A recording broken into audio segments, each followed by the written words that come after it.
La fornication est catégorisée comme un péché dans la Bible. Donc les rapports sexuels avant le mariage sont définitivement interdits. D'autres actes sexuels comme le sexe oral ou anal relèveraient également de la définition de la fornication.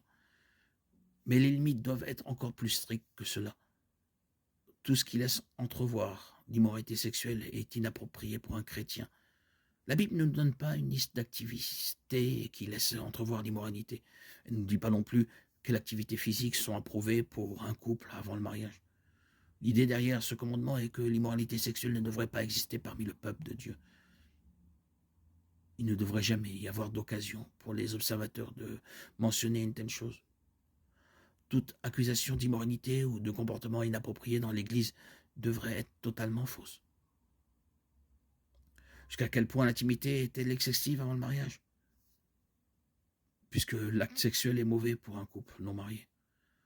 Le comportement qui y conduit doit également être limité.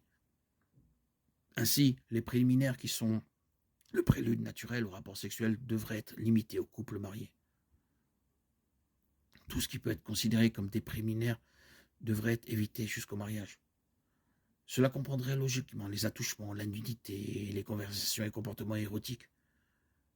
Un couple chrétien non marié devrait connaître ses convictions et s'y tenir.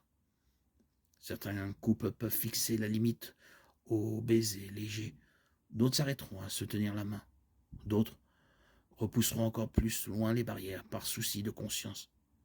L'important est que chaque croyant soit autorisé à vivre selon ses propres convictions.